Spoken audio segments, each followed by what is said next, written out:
Olá a todos, meu nome é João Pedro Junqueira, eu sou diretor médico do Huntington e nós estamos aqui hoje para a gente falar um pouco sobre mitos e perguntas frequentes que as pacientes fazem sobre tratamento de reprodução assistida, fertilização in vitro. Vamos lá, os mitos primeiro, né? Um mito muito comum, né, é relacionar o uso de pílula com infertilidade, né? Há muito se sabe que isso é um mito, né, e que o uso de pílula não leva à dificuldade de engravidar. O que acontece muitas vezes é que a paciente já tinha um problema prévio ao uso da pílula, quando para de usar a pílula, não importa o tempo, aquele problema prévio anterior aparece, né, e realmente leva à infertilidade. Então esse é um mito, é muito frequente, muito comum essa pergunta, né? Uma outra pergunta, outro mito que hoje está muito retornando às perguntas do dia a dia é sobre se a posição da relação sexual tivesse relação com a fertilidade ou não, né? Então muitas pacientes falam, eu vi na internet que se depois da relação sexual tiver, colocar a perna para cima aumenta mais a chance de gravidez. É um mito, nossa espécie não é tão sensível a isso. Se fizer parte do jogo sexual, colocar a perna para cima ou em qualquer outro lugar, que faça. Mas não é isso que vai fazer a diferença, né? Um outro ponto que tem se falado muito é sobre alimentação, né? Se a alimentação, dietas anti-inflamatórias, essas coisas todas, se interferem na fertilidade. Na verdade, a paciente precisa ter uma alimentação saudável, equilibrada, adequada, né? Nem excesso de peso, nem muito magra, né? Tudo isso vai influenciar muitas vezes lá no pré-natal, né? Mas assim, dizer que isso leva à diminuição da fertilidade como um todo é um mito, né? Uma pergunta muito frequente que se coloca é se o tratamento engorda, né? Se o uso de hormônios engorda, né?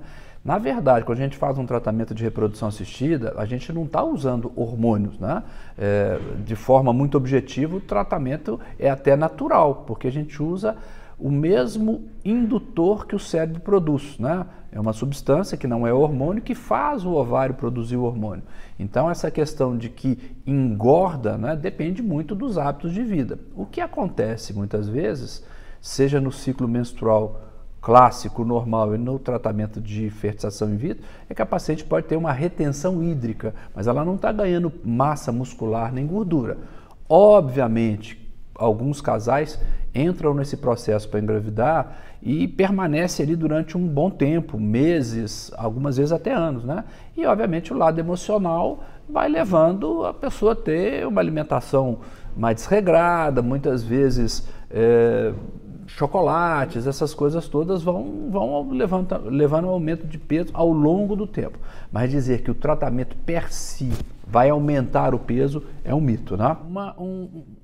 Uma questão que ocorre muito no dia a dia, mesmo no consultório, é sobre estresse, né? Existe um mito, né, de dizer que a mulher ou o casal estressado engravida menos, né? Quer dizer, isso é muito injusto com a mulher. Não existe relação nenhuma de estresse. Existem pessoas absolutamente estressadas férteis e pessoas absolutamente calmas inférteis. Então, isso é um peso a mais que a gente tem colocado para os pacientes aí. Eu acho que a gente podia tirar esse peso, né? É muito como, está muito estressada, diminui o estresse ou viaja que você vai engravidar. Isso é um mito, isso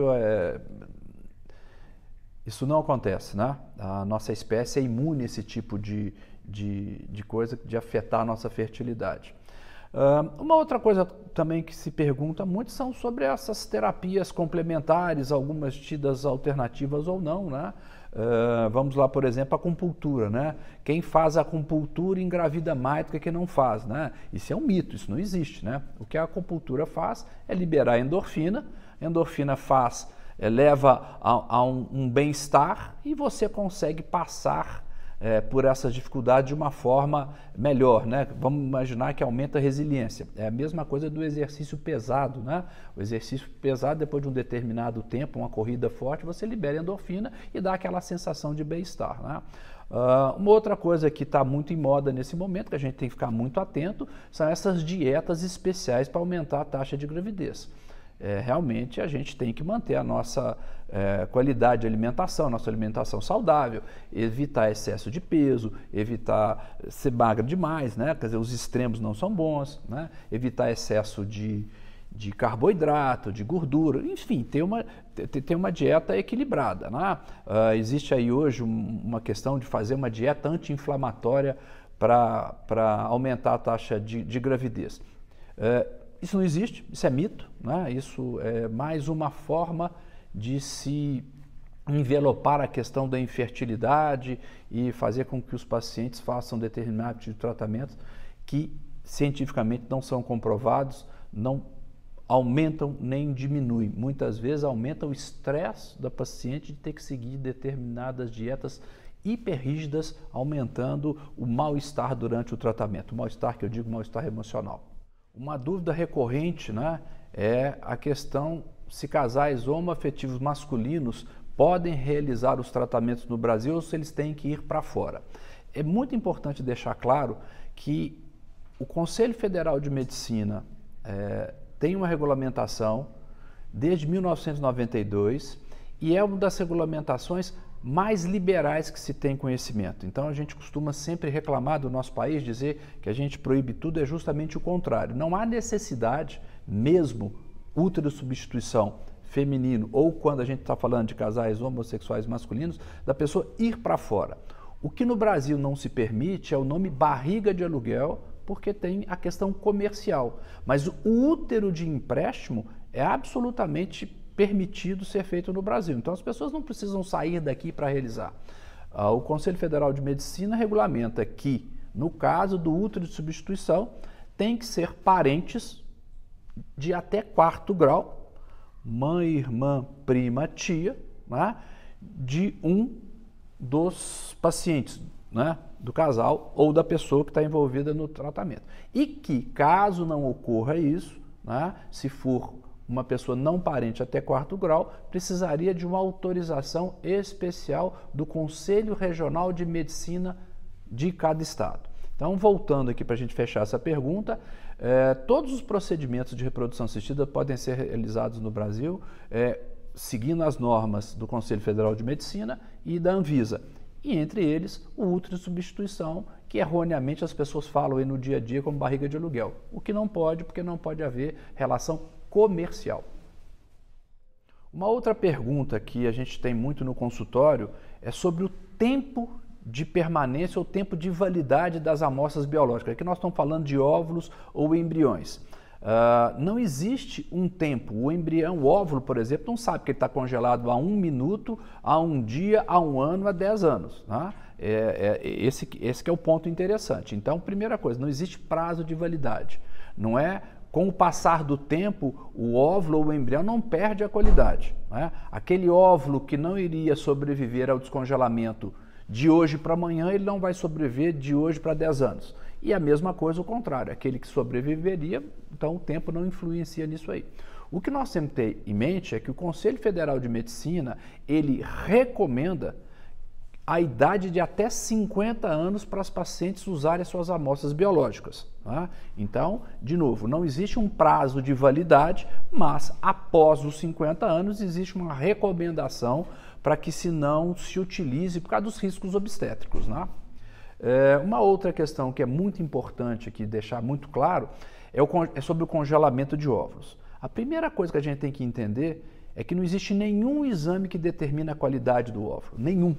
Os exames determinam a quantidade de óvulos que a gente desperdiça todo mês.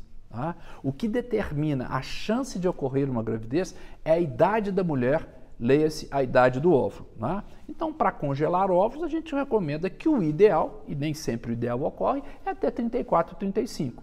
Não que a gente não congele óvulos acima de 35 ou 38, né? Mas à medida que a idade passa, a chance de ocorrer uma gravidez através de fertilização in vitro, seja com óvulo a fresco, ou seja com óvulo congelado, diminui. Então, nós temos que esclarecer para as pacientes que o que nós estamos congelando é uma tentativa futura de fazer uma fertilização in vitro. Né? Então, muitas vezes a paciente tem essa impressão de que ela tem uma criança guardada na geladeira. Desculpa a brincadeira aqui, mas não é. Ela tem possibilidade de fazer o tratamento lá na frente. E o que é interessante do congelamento de óvulos é que quando você congela o óvulo, por exemplo, 35 anos, se eu uso esses óvulos aos 40, aos 45 ou 50 anos, a chance de ocorrer uma gravidez é como se eu estivesse fazendo a fertilização in vitro quando nós retiramos aqueles óvulos, que é por volta dos 35 anos. Essa é a grande... A peça importante do congelamento de óvulos e ou embriões, né? É que você trava a chance na idade que o óvulo foi coletado. E, novamente, só para reforçar, né, nós estamos guardando uma ou mais tentativas de fertilização in vitro no futuro, dependendo do número de óvulos que nós guardamos. E aí vem aquela pergunta, qual que é o número ideal de óvulos para se congelar? O máximo possível, né? Eu costumo dizer que óvulos congelados são como um seguro biológico, né? No bom sentido. Então você precisa ter uma grande quantidade de óvulos para que, se precisar desses óvulos, eu vou conseguir mais de uma tentativa de fertilização in vitro. Para vocês terem ideia, a gente precisa em torno aí de uns 8 óvulos maduros até os 35 anos para a gente terminar com 1 a 2 embriões com uma chance de gravidez da ordem de 50%. Então, se eu quero ter 3 tentativas no futuro guardadas, eu vou precisar de 3 vezes 8, 24 óvulos. Gente, isso é só um número para balizar. Na minha prática do dia a dia, eu sempre falo com os pacientes, eu nunca estarei satisfeito com o número de óvulos que você está congelando, porque se você precisar desses óvulos, a pressão vai ser muito grande, né? E, infelizmente, algumas vezes as pacientes não conseguem coletar muitos óvulos. Então, muitas vezes, essa ferramenta ela não se aplica a todas as pacientes. Daí, uma boa consulta médica, uma boa conversa para entender se essa ferramenta congelamento de óvulos se aplica ou não e, principalmente, não criar falsas expectativas. Uma questão que ocorre muito nos dias de hoje é a questão de escolha de sexo na fertilização in vitro, né? Antes da fertilização in vitro, vamos falar um pouco sobre o mito, né? Existe uma história que é antiga e foi reforçada agora, atualmente, pelas mídias sociais, que se você quiser ter um menino ou uma menina, você vai ter a relação sexual, estou falando da gravidez espontânea, mais próximo da ovulação ou mais distante da ovulação, né? Na verdade, isso é um mito, né? Criou-se esse estereótipo, busca-se esse estereótipo do homem, né?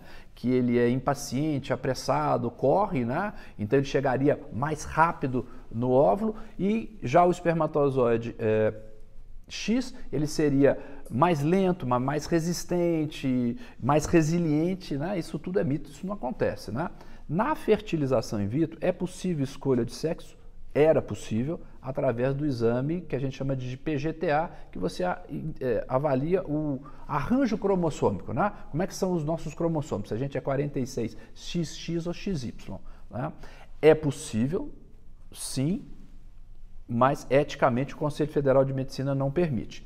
E, segundo a última regulamentação do Conselho Federal de Medicina, mesmo as clínicas de genética que entregam esses laudos, elas não estão mais autorizadas a colocar o sexo do embrião, se é XX ou XY. Simplesmente se aquele embrião tem um arranjo cromossômico, um cariótipo normal ou anormal.